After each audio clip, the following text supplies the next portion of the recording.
आज कारगिल विजय दिवस है। 21 साल पहले आज के ही दिन कारगिल के युद्ध में हमारी सेना ने भारत की जीत का झंडा फहराया था। साथियों, कारगिल का युद्ध जिन परिस्थितियों में हुआ था वो भारत कभी नहीं भूल सकता। पाकिस्तान ने बड़े बड़े मंसूबे पालकर भारत की भूमि हथियाने और अपने यहाँ चल रहे आंतरिक कलह से ध्यान भटकाने को लेकर दुस्साहस किया था। भारत तब पाकिस्तान से अच्छे संबंधों के लिए प्रयासरत था, लेकिन कहा जाता है ना, बैरू अकारन सब काहू सौ, जो कर हित अनहित ताहू सौ। यानी दुष्ट का स्वभाव ही होता है हर किसी से बिना वजह दुश्मनी करना। ऐसे स्वभाव के लोग जो हित करता है उसका भी नुकसान ही सोचते हैं। इसलिए भारत की मित्रता के जवाब में पाकिस्तान द्वारा पीठ में छुरा घोंपने की कोशिश हुई थी, लेकिन उसके बाद भारत की वीर सेना ने जो पराक्रम दिखाया, भारत ने अपनी जो ताकत दिखाई, उसे पूरी दुनिया ने देखा। आप कल्पना कर सकते हैं, ऊंचे पहाड़ों पर बैठा हुआ दुश्मन और नीचे से लड़ रही हमारी सेनाएं, हमारे वीर जवान। लेकिन जीत पहाड़ की ऊंचाई की नहीं, भारत की सेनाओं के ऊंचे हौसले और सच्ची वीरता की हुई। साथियों, उस समय मुझे भी करगिल जाने और हमारे जवानों की वीरता के दर्शन का सौभाग्य मिला। वो दिन मेरे जीवन के सबसे अनमोल क्षणों में से एक है। मैं देख रहा हूं कि आज देश भर में लोग कारगिल विजय को याद कर रहे हैं। सोशल मीडिया पर एक हैशटैग करेज इन करगिल के साथ लोग अपने वीरों को नमन कर रहे हैं। जो शहीद हुए हैं उन्हें श्रद्धांजलि दे रहे हैं। मैं आज सभी देशवासियों की तरफ से हमारे इन वीर जवानों के साथ साथ उन वीर माताओं को भी नमन करता हूं जिन्होंने मां भारती के सच्चे सपूतों को जन्म दिया। मेरा देश के नौजवानों से आग्रह है कि आज दिन भर कारगिल विजय से जुड़े हमारे जाबाजों की कहानियां, वीर माताओं के त्याग के बारे में एक दूसरे को बताएं, शेयर करें। मैं साथियों आपसे एक आग्रह करता हूं। आज एक वेबसाइट है www.gallantryawards.gov.in। आप उसको जरूर विजिट करें। वहां आपको हमारे वीर पराक्रमी योद्धाओं के बारे में, उनके पराक्रम के बारे में बहुत सारी जानकारियां प्राप्त होगी। और वो जानकारियां जब आप अपने साथियों के साथ चर्चा करेंगे, उनके लिए भी प्रेरणा का कारण बनेगी। आप जरूर इस वेबसाइट को विजिट कीजिए और मैं तो कहूंगा बार बार कीजिए। साथियों, कारगिल युद्ध के समय अटल जी ने लाल किले से जो कहा था वो आज भी हम सभी के लिए बहुत प्रासंगिक है। अटल जी ने तब देश को गांधी जी के एक मंत्र की याद दिलाई थी। महात्मा गांधी का मंत्र था कि यदि किसी को कभी कोई दुविधा हो कि उसे क्या करना क्या न करना, तो उसे भारत के सबसे गरीब और असहाय व्यक्ति के बारे में सोचना चाहिए। उसे ये सोचना चाहिए कि जो वो करने जा रहा है उससे उस व्यक्ति की भलाई होगी या नहीं होगी। गांधी जी के इस विचार से आगे बढ़कर अटल जी ने कहा था कि करगिल युद्ध ने हमें एक दूसरा मंत्र दिया है। ये मंत्र था, कोई महत्वपूर्ण निर्णय लेने से पहले हम ये सोचें कि क्या हमारा ये कदम उस सैनिक के सम्मान के अनुरूप है जिसने उन दुर्गम पहाड़ियों में अपने प्राणों की आहुति दी थी। आइए अटल जी की आवाज में ही उनकी इस भावना को हम सुने, समझे और समय की मांग है कि उसे स्वीकार करें। हम सभी को याद है कि गांधी जी ने हमें एक मंत्र दिया था। उन्होंने कहा था कि यदि कोई दुविधा हो कि तुम्हें क्या करना है, तो तुम भारत के उस सबसे असहाय व्यक्ति के बारे में सोचो और स्वयं से पूछो कि क्या तुम जो करने जा रहे हो उससे उस व्यक्ति की भलाई होगी।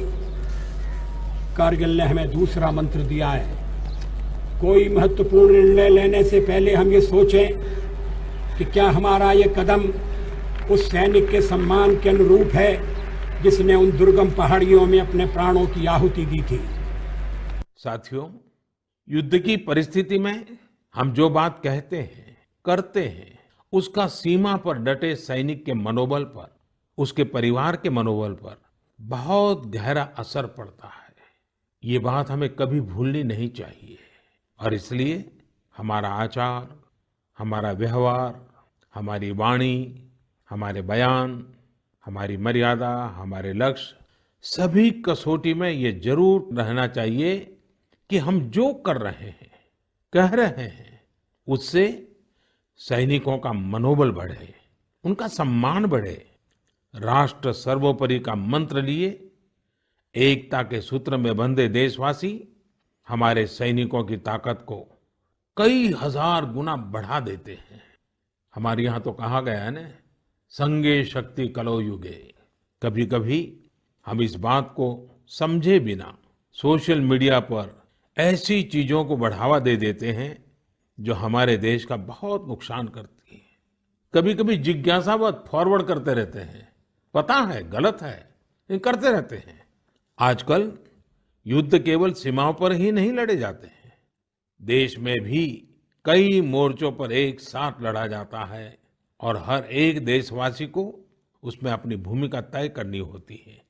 हमें भी अपनी भूमिका देश की सीमा पर दुर्गम परिस्थितियों में लड़ रहे सैनिकों को याद करते हुए तय करनी होगी। मेरे प्यारे देशवासियों, पिछले कुछ महीनों से पूरे देश ने एकजुट होकर जिस तरह कोरोना से मुकाबला किया है, उसने अनेक आशंकाओं को गलत साबित कर दिया है। आज हमारे देश में रिकवरी रेट अन्य देशों के मुकाबले बेहतर है। साथ ही हमारे देश में कोरोना से मृत्यु दर भी दुनिया के ज्यादातर देशों से काफी कम है। निश्चित रूप से एक भी व्यक्ति को खोना दुखद है, लेकिन भारत अपने लाखों देशवासियों का जीवन बचाने में सफल भी रहा है। लेकिन साथियों, कोरोना का खतरा टला नहीं है। कई स्थानों पर यह तेजी से फैल रहा है। हमें बहुत ही ज्यादा सतर्क रहने की जरूरत है।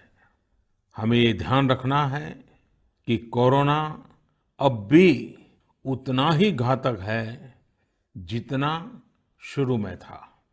इसलिए हमें पूरी सावधानी बरतनी है। चेहरे पर मास्क लगाना या गमछे का उपयोग करना, 2 गज की दूरी, लगातार हाथ धोना, कहीं पर भी थूकना नहीं, साफ सफाई का पूरा ध्यान रखना, यही हमारे हथियार हैं जो हमें कोरोना से बचा सकते हैं। कभी कभी हमें मास्क से तकलीफ होती है और मन करता है कि चेहरे पर से मास्क हटा दें। बातचीत करना शुरू करते हैं, जब मास्क की जरूरत होती है ज्यादा, उसी समय हम मास्क हटा देते हैं। ऐसे समय मैं आपसे आग्रह करूंगा, जब भी आपको मास्क के कारण परेशानी फील होती हो, मन करता हो उतार देना है, तो पल भर के लिए उन डॉक्टर्स का स्मरण कीजिए, उन नर्सों का स्मरण कीजिए, हमारे उन कोरोना वॉरियर्स का स्मरण कीजिए। आप देखिए, वो मास्क पहन करके घंटों तक लगातार हम सबके जीवन को बचाने के लिए जुटे रहते हैं। 8-8, 10-10 घंटे तक मास्क पहने रखते हैं। क्या उनको तकलीफ नहीं होती होगी? थोड़ा सा उनका स्मरण कीजिए, आपको भी लगेगा कि हमें एक नागरिक के नाते इसमें जरा भी कोताही न बरतनी है, न किसी को बरतने देनी है। एक तरफ हमें कोरोना के खिलाफ लड़ाई को पूरी सजगता और सतर्कता के साथ लड़ना है, तो दूसरी ओर कठोर मेहनत से व्यवसाय, नौकरी, पढ़ाई, जो भी कर्तव्य हम निभाते हैं उसमें गति लानी है, उसको भी नई ऊंचाई पर ले जाना है। साथियों, कोरोना काल में तो हमारे ग्रामीण क्षेत्रों ने पूरे देश को दिशा दिखाई है। गांवों से स्थानीय नागरिकों के, ग्राम पंचायतों के अनेक अच्छे प्रयास लगातार सामने आ रहे हैं। जम्मू में एक गांव त्रेवा ग्राम पंचायत है।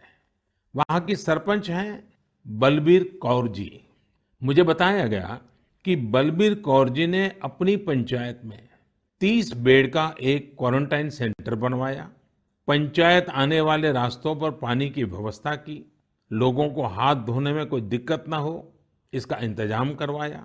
इतना ही नहीं, ये बलबीर कौर जी खुद अपने कंधे पर स्प्रे पंप टांग कर वॉलंटियर्स के साथ मिलकर पूरी पंचायत में, आसपास के क्षेत्र में सैनिटाइजेशन का काम भी करती हैं। ऐसी ही एक और कश्मीरी महिला सरपंच है गांदरबल के चौंटलीवार की जैतूना बेगम। जैतूना बेगम जी ने तय किया कि उनकी पंचायत कोरोना के खिलाफ जंग लड़ेगी और कमाई के लिए अवसर भी पैदा करेगी। उन्होंने पूरे इलाके में फ्री मास्क बांटे, फ्री राशन बांटा। साथ ही उन्होंने लोगों को फसलों के बीज और सेब के पौधे भी दिए ताकि लोगों को खेती में, बागवानी में दिक्कत ना आए। साथियों, कश्मीर से एक और प्रेरक घटना है। यहाँ अनंतनाग में म्युनिसिपल प्रेसिडेंट है श्रीमान मोहम्मद इकबाल। उन्हें अपने इलाके में सैनिटाइजेशन के लिए स्प्रेयर की जरूरत थी। उन्होंने जानकारी जुटाई तो पता चला कि मशीन दूसरे शहर से लानी पड़ेगी और कीमत भी होगी 6 लाख रुपए। तो श्रीमान इकबाल जी ने खुद ही प्रयास करके अपने आप स्प्रेयर मशीन बना ली और वो भी केवल 50,000 रुपये में। ऐसे कितने ही और उदाहरण हैं। पूरे देश में कोने कोने में ऐसी कई प्रेरक घटनाएं रोज सामने आती हैं। ये सभी अभिनंदन के अधिकारी हैं। चुनौती आई, लेकिन लोगों ने उतनी ही ताकत से उसका सामना भी किया। मेरे प्यारे देशवासियों, सही अप्रोच से, सकारात्मक अप्रोच से हमेशा आपदा को अवसर में, विपत्ति को विकास में बदलने में बहुत मदद मिलती है। अभी हम कोरोना के समय भी देख रहे हैं कि कैसे हमारे देश के युवाओं, महिलाओं ने अपने टैलेंट और स्किल के दम पर कुछ नए प्रयोग शुरू किए हैं। बिहार में कई वुमेन सेल्फ हेल्प ग्रुप्स ने मधुबनी पेंटिंग वाले मास्क बनाना शुरू किया है और देखते ही देखते ये खूब पॉपुलर हो गए। ये मधुबनी मास्क एक तरह से अपनी परंपरा का प्रचार तो करते ही हैं, लोगों को स्वास्थ्य के साथ रोजगारी भी दे रहे हैं। आप जानते ही हैं, नॉर्थ ईस्ट में बैम्बू यानी बांस कितनी बड़ी मात्रा में होता है। अब इसी बांस से त्रिपुरा, मणिपुर, असम के कारीगरों ने हाई क्वालिटी की पानी की बोतल और टिफिन बॉक्स बनाना शुरू किया है बाम्बू से। आप अगर इनकी क्वालिटी देखेंगे तो भरोसा नहीं होगा कि बांस की बोतलें भी इतनी शानदार हो सकती हैं और फिर ये बोतलें इको फ्रेंडली भी हैं। इन्हें जब बनाते हैं तो बांस को पहले नीम और दूसरे औषधीय पौधों के साथ उबाला जाता है। इससे इनमें औषधीय गुण भी आते हैं। छोटे छोटे स्थानीय प्रोडक्ट से कैसे बड़ी सफलता मिलती है, इसका एक उदाहरण झारखंड से भी मिलता है। झारखंड के बिशुनपुर में इन दिनों 30 से ज्यादा समूह मिलकर के लेमन ग्रास की खेती कर रहे हैं। लेमन ग्रास 4 महीनों में तैयार हो जाती है और उसका तेल बाजार में अच्छे दामों में बिकता है। इसकी आजकल काफी मांग भी है। मैं देश के 2 इलाकों के बारे में भी बात करना चाहता हूं। दोनों ही एक दूसरे से सैकड़ों किलोमीटर दूर है और अपने अपने तरीके से भारत को आत्मनिर्भर बनाने के लिए कुछ हटकर के काम कर रहे हैं। एक है लद्दाख और दूसरा है कच्छ। लेह और लद्दाख का नाम सामने आते ही खूबसूरत वादियां और ऊंचे ऊंचे पहाड़ों के दृश्य हमारे सामने आ जाते हैं। ताजी हवा के झोंके महसूस होने लगते हैं। वहीं कच्छ का जिक्र होते ही रेगिस्तान, दूर दूर तक रेगिस्तान, कहीं पेड़ पौधा भी नजर ना आए, ये सब हमारे सामने आ जाता है। लद्दाख में एक विशिष्ट फल होता है जिसका नाम चूली या एप्रिकॉट यानी खुबानी है। ये फसल इस क्षेत्र की इकोनॉमी को बदलने की क्षमता रखती है। परंतु अफसोस की बात यह है कि सप्लाई चेन, मौसम की मार जैसी अनेक चुनौतियों से ये जूझता रहता है। इसकी कम से कम बर्बादी हो, इसके लिए आजकल एक नए इनोवेशन का इस्तेमाल शुरू हुआ है। एक ड्यूअल सिस्टम है जिसका नाम है solar apricot dryer and space heater. ये खुबानी और दूसरे अन्य फलों एवं सब्जियों को जरूरत के अनुसार सूखा सकता है, और वो भी हाइजीनिक तरीके से। पहले जब खुबानी को खेतों के पास सुखाते थे तो इससे बर्बादी तो होती ही थी, साथ ही धूल और बारिश के पानी की वजह से फलों की क्वालिटी भी प्रभावित होती थी। दूसरी ओर आजकल कच्छ में किसान ड्रैगन फ्रूट्स की खेती के लिए सराहनीय प्रयास कर रहे हैं। बहुत से लोग जब सुनते हैं तो उन्हें आश्चर्य होता है, कच्छ और ड्रैगन फ्रूट्स, लेकिन वहां आज कई किसान इस कार्य में जुटे हैं। फल की गुणवत्ता और कम जमीन में ज्यादा उत्पाद को लेकर काफी इनोवेशन किए जा रहे हैं। मुझे बताया गया है कि ड्रैगन फ्रूट्स की लोकप्रियता लगातार बढ़ रही है। विशेषकर नाश्ते में इस्तेमाल काफी बढ़ा है। कच्छ के किसानों का संकल्प है कि देश को ड्रैगन फ्रूट्स का आयात न करना पड़े। यही तो आत्मनिर्भरता की बात है। साथियों, जब हम कुछ नया करने का सोचते हैं, इनोवेटिव सोचते हैं, तो ऐसे काम भी संभव हो जाते हैं जिनकी आम तौर पर कोई कल्पना नहीं करता।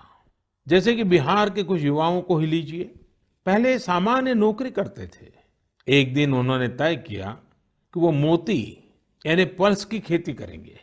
उनके क्षेत्र में लोगों को इस बारे में बहुत पता नहीं था, लेकिन इन लोगों ने पहले सारी जानकारी जुटाई, जयपुर और भुवनेश्वर जाकर ट्रेनिंग ली और अपने गांव में ही मोती की खेती शुरू कर दी। आज ये स्वयं तो इससे काफी कमाई कर ही रहे हैं।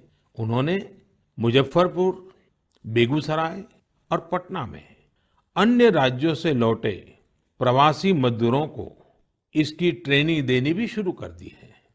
कितने ही लोगों के लिए इससे आत्मनिर्भरता के रास्ते खुल गए हैं। साथियों, अभी कुछ दिन बाद रक्षाबंधन का पावन पर्व आ रहा है। मैं इन दिनों देख रहा हूं कि कई लोग और संस्थाएं इस बार रक्षाबंधन को अलग तरीके से मनाने का अभियान चला रहे हैं। कई लोग इसे वोकल फॉर लोकल से भी जोड़ रहे हैं, और बात भी सही है। हमारे पर्व हमारे समाज के, हमारे घर के पास ही किसी व्यक्ति का व्यापार बढ़े, उसका भी पर्व खुशहाल हो, तब पर्व का आनंद कुछ और ही हो जाता है। सभी देशवासियों को रक्षाबंधन की बहुत बहुत शुभकामनाएं। साथियों, 7 अगस्त को नेशनल हैंडलूम डे है। भारत का हैंडलूम, हमारा हैंडीक्राफ्ट अपने आप में सैकड़ों वर्षों का गौरवमय इतिहास समेटे हुए है।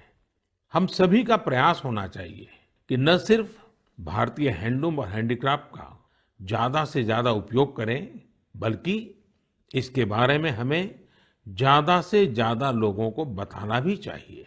भारत का हैंडलूम और हैंडीक्राफ्ट कितना रिच है, इसमें कितनी विविधता है, ये दुनिया जितना ज्यादा जानेगी उतना ही हमारे लोकल कारीगरों और बुनकरों को लाभ होगा। साथियों, विशेषकर मेरे युवा साथियों, हमारा देश बदल रहा है। कैसे बदल रहा है, कितनी तेजी से बदल रहा है, कैसे कैसे क्षेत्रों में बदल रहा है। एक सकारात्मक सोच के साथ अगर निगाह डालें तो हम खुद अचंभित रह जाएंगे। एक समय था जब खेलकूद से लेकर के अन्य सेक्टर्स में अधिकतर लोग या तो बड़े बड़े शहरों से होते थे या बड़े बड़े परिवार से या फिर नामी गिरामी स्कूल या कॉलेज से होते थे। अब देश बदल रहा है। गांवों से, छोटे शहरों से, सामान्य परिवार से हमारे युवा आगे आ रहे हैं, सफलता के नए शिखर चूम रहे हैं। ये लोग संकटों के बीच भी नए नए सपने संजोते हुए आगे बढ़ रहे हैं। कुछ ऐसा ही हमें अभी हाल ही में जो बोर्ड एग्जाम्स के रिजल्ट आए उसमें भी दिखता है। आज मन की बात में हम कुछ ऐसे ही प्रतिभाशाली बेटे बेटियों से बात करते हैं। ऐसी ही एक प्रतिभाशाली बेटी है कृतिका नांदल। कृतिका जी हरियाणा में पानीपत से हैं। हेलो कृतिका जी, नमस्ते। नमस्ते सर। इतने अच्छे परिणाम के लिए आपको बहुत बहुत बधाई। धन्यवाद सर।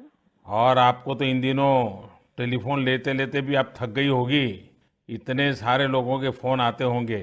जी सर। और जो लोग बधाई देते हैं वो भी गर्व महसूस करते होंगे कि वो आपको जानते हैं।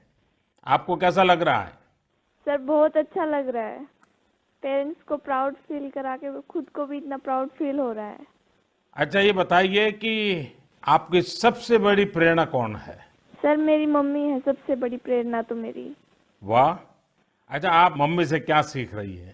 सर उन्होंने अपनी जिंदगी में इतनी मुश्किलें देखी फिर भी वो इतनी बोल्ड और इतनी स्ट्रॉन्ग है। सर उन्हें देख देख के इतनी प्रेरणा मिलती है कि मैं भी उन्हीं की तरह बनूं। माँ कितनी पढ़ी लिखी हैं? सर बीए की है उन्होंने। बीए किया हुआ है? जी सर। अच्छा, तो माँ आपको सिखाती भी होगी? जी सर सिखाती हैं, दुनियादारी के बारे में हर बात बताती है। वह डांटती भी होगी? जी सर डांटती भी है। अच्छा बेटा, आप आगे क्या करना चाहती हैं? सर हम डॉक्टर बनना चाहते हैं। अरे वाह। MBBS। देखिए, डॉक्टर बनना आसान काम नहीं है। जी सर। डिग्री तो प्राप्त कर लेंगी क्योंकि आप बड़ी तेजस्वी हो बेटा, लेकिन डॉक्टर का जीवन जो है वो समाज के लिए बहुत समर्पित होता है। जी सर। उसको कभी रात को चैन से सो भी नहीं सकता है, कभी भी पेशेंट का फोन आ जाता है, अस्पताल से फोन आ जाता है, उसको दौड़ना पड़ता है। एक प्रकार से 24/7 365 डेज डॉक्टर की जिंदगी लोगों की सेवा में लगी रहती है। Yes sir. और खतरा भी रहता है क्योंकि कभी पता नहीं आजकल के जिस प्रकार की बीमारियां हैं, तो डॉक्टर के सामने भी बहुत बड़ा संकट रहता है। जी सर। अच्छा कृतिका, हरियाणा तो खेलकूद में पूरे हिंदुस्तान के लिए हमेशा ही प्रेरणा देने वाला, प्रोत्साहन देने वाला राज्य रहा है।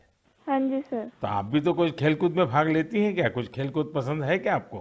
सर बास्केटबॉल खेलते थे स्कूल में थे जब। अच्छा, आपकी ऊंचाई कितनी है? ज्यादा है ऊंचाई? नहीं सर 5'2" की है। अच्छा, तो फिर तुम्हारे खेल में पसंद करते हैं? सर वो तो बस पैशन है, खेल लेते हैं। अच्छा अच्छा। चलिए कृतिका जी, आपके माता जी को मेरी तरफ से प्रणाम कहिए। उन्होंने आपको इस प्रकार के योग्य बनाया, आपके जीवन को बनाया। आपकी माता जी को प्रणाम और आपको बहुत बहुत बधाई, बहुत बहुत शुभकामनाएं। धन्यवाद सर। आइए अब हम चलते हैं केरला, एर्नाकुलम। केरला के नौजवान से बात करेंगे। हेलो। हेलो सर, नमस्कार। So Vinayak, congratulations. Thank you sir. शाबाश विनायक, शाबाश। Thank So you how sir. is the Josh? Hi sir. Do you play any sport? Badminton. Badminton? Yes. In a school or you had any chance to take a training? No, in school we have already get some training Mm-hmm. From our teachers, so thus and we get an opportunity to participate outside Wow. from the school itself. How many states you have visited? I have visited only Kerala and Tamil Nadu. Only Kerala and Tamil Nadu. Yes. So would you like to visit Delhi? Yes sir, now I am applying Delhi University for my higher studies. Wow. So you are coming to Delhi. Yes sir. Hmm. Tell me, do you have any message for fellow students who will give board exams in future? Hard work and proper time utilization. So it's a perfect time management. Yes sir. So Vinayak, I would like to know your hobbies. First of all, badminton, Mm-hmm. and then reading. Mm-hmm. So are you active on social media? No, we are not allowed to use any electronic items or gadgets in the school. So you are lucky. Yes sir. Well, Vinayak, congratulations again and wish you all the best. Thank you sir. आइए हम उत्तर प्रदेश चलते हैं। उत्तर प्रदेश में अमरोहा के श्रीमान उस्मान सैफी से बात करेंगे। हेलो उस्मान, बहुत बहुत बधाई, आपको ढेरों ढेरों बधाई। Thank you sir. अच्छा, अब उस्मान बताइए कि आपने जो चाहा था वही रिजल्ट मिला कि कुछ कम आया? नहीं, जो चाहा था वही मिला है। मेरे पेरेंट्स भी बहुत खुश हैं। वाह अच्छा, परिवार में और भाई भी बहुत इतने ही तेजस्वी हैं कि घर में आप ही हैं जो इतने तेजस्वी हैं? सिर्फ मैं ही हूँ। मेरा भाई वो थोड़ा सा शरारती है, हाँ। बाकी मुझे लेकर बहुत खुश रहता है। अच्छा अच्छा। अच्छा, आप जब पढ़ रहे थे तो उस्मान आपका पसंदीदा विषय क्या था? मैथमेटिक्स। अरे वाह, तो मैथमेटिक्स में क्या रुचि रहती थी, कैसे हुआ, किस टीचर ने आपको प्रेरित किया? जी, हमारे एक सब्जेक्ट टीचर रजत सर, हम्म। उन्होंने मुझे प्रेरणा दी और वो बहुत अच्छा पढ़ाते हैं और मैथमेटिक्स शुरू से ही मेरा अच्छा रहा है और वो काफ़ी इंटरेस्टिंग सब्जेक्ट भी है। हम्म। तो जितना ज़्यादा करते हैं उतना ज़्यादा इंटरेस्ट आता है, तो इसलिए मेरा फेवरेट सब्जेक्ट। हम्म। आपको मालूम है एक ऑनलाइन वैदिक मैथमेटिक्स के क्लासेस चलते हैं? Yes sir. हाँ, कभी ट्राई किया है इसका? नहीं सर, अभी नहीं किया। आप देखिए, बहुत सारे आपके दोस्तों को लगेगा जैसे आप जादूगर है, क्योंकि कंप्यूटर की स्पीड से आप गिनती कर सकते हैं। वैदिक मैथमेटिक्स की बहुत सरल टेक्निक्स हैं और आजकल वो ऑनलाइन पर भी अवेलेबल होते हैं। जी सर। क्योंकि आपकी मैथमेटिक्स में इंटरेस्ट है तो बहुत सी नई नई चीजें भी आप दे सकते हैं। जी सर। अच्छा उस्मान, आप खाली समय में क्या करते हैं? खाली समय में सर कुछ ना कुछ लिखता रहता हूँ मैं। मुझे लिखने में बहुत इंटरेस्ट आता है। अरे वाह, मतलब आप मैथमेटिक्स में रुचि लेते हैं, लिटरेचर में भी रुचि लेते हैं? Yes sir. क्या लिखते हैं, कविताएं लिखते हैं, शायरियां लिखते हैं?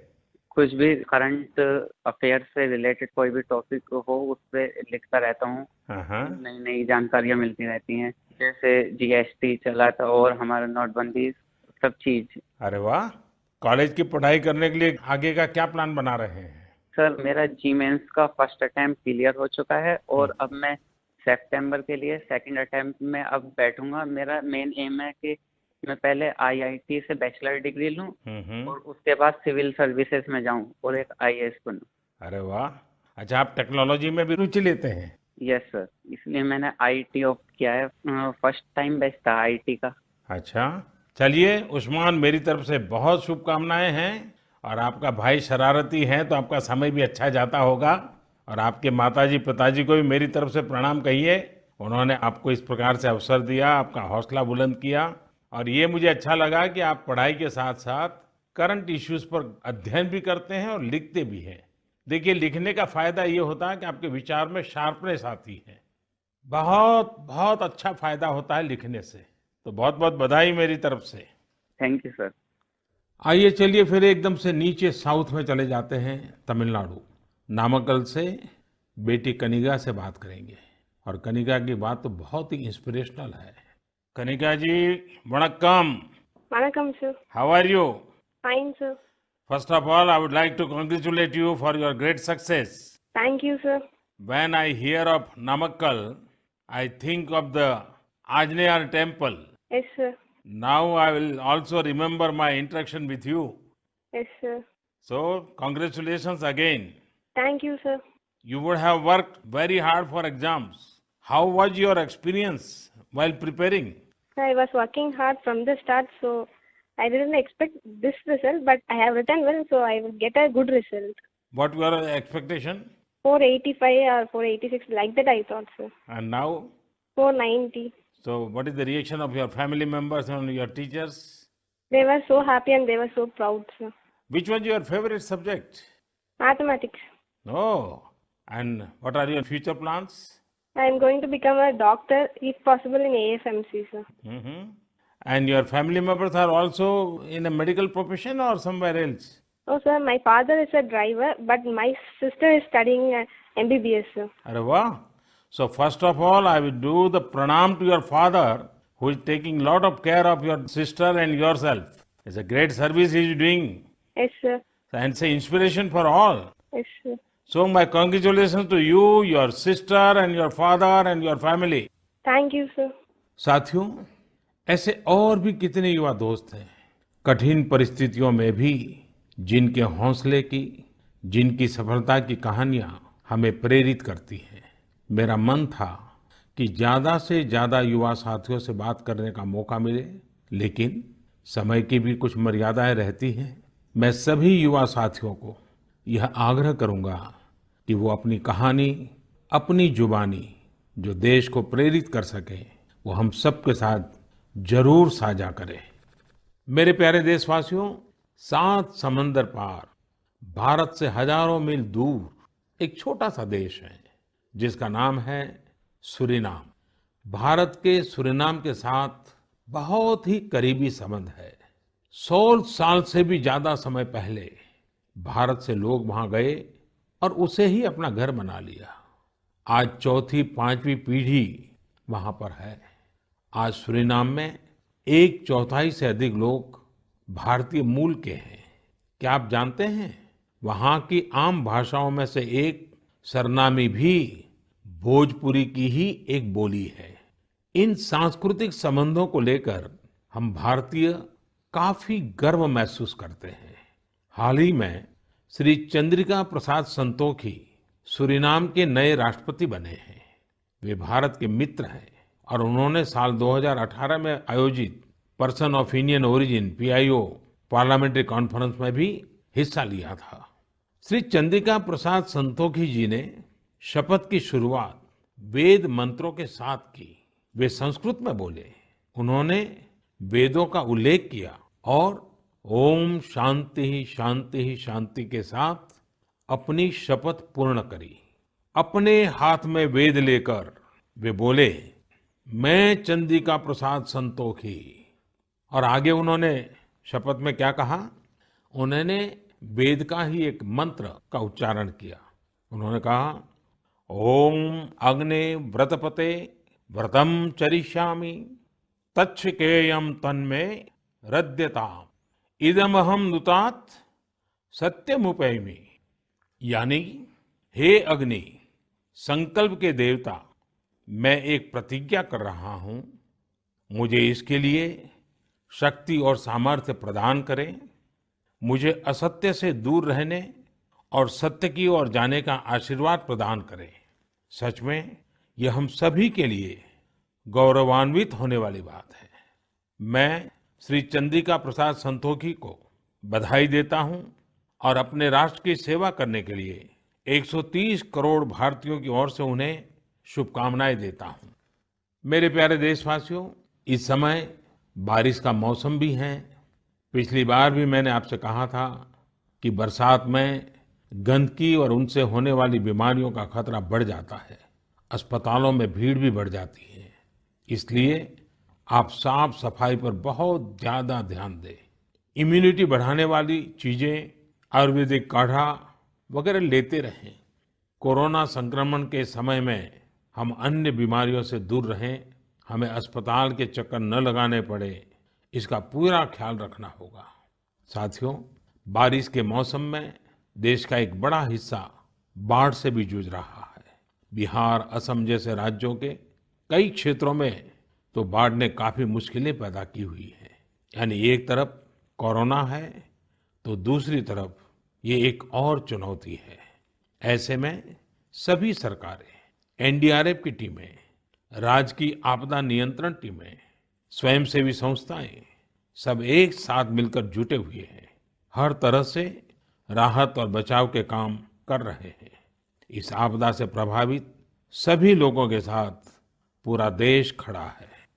साथियों, अगली बार जब हम मन की बात में मिलेंगे, उसके पहले ही 15 अगस्त भी आने वाला है। इस बार 15 अगस्त भी अलग परिस्थितियों में होगा। कोरोना महामारी की इस आपदा के बीच होगा। मेरा अपने युवाओं से, सभी देशवासियों से अनुरोध है कि हम स्वतंत्रता दिवस पर महामारी से आजादी का संकल्प लें, आत्मनिर्भर भारत का संकल्प लें, कुछ नया सीखने और सिखाने का संकल्प लें, अपने कर्तव्यों के पालन का संकल्प लें। हमारा देश आज जिस ऊंचाई पर है, वो कई ऐसी महान विभूतियों की तपस्या की वजह से हैं जिन्होंने राष्ट्र निर्माण के लिए अपना जीवन समर्पित कर दिया। उन्हीं महान विभूतियों में से एक है लोकमान्य तिलक। 1 अगस्त 2020 को लोकमान्य तिलक जी की 100वीं पुण्यतिथि है। लोकमान्य तिलक जी का जीवन हम सभी के लिए बहुत बड़ी प्रेरणा है, हम सभी को बहुत कुछ सिखाता है। अगली बार जब हम मिलेंगे तो फिर ढेर सारी बातें करेंगे, मिलकर कुछ नया सीखेंगे और सबके साथ साझा करेंगे। आप सब अपना ख्याल रखिए, अपने परिवार का ख्याल रखिए और स्वस्थ रहिए। सभी देशवासियों को आने वाले सभी पर्वों की बहुत बहुत शुभकामनाएं। बहुत बहुत धन्यवाद।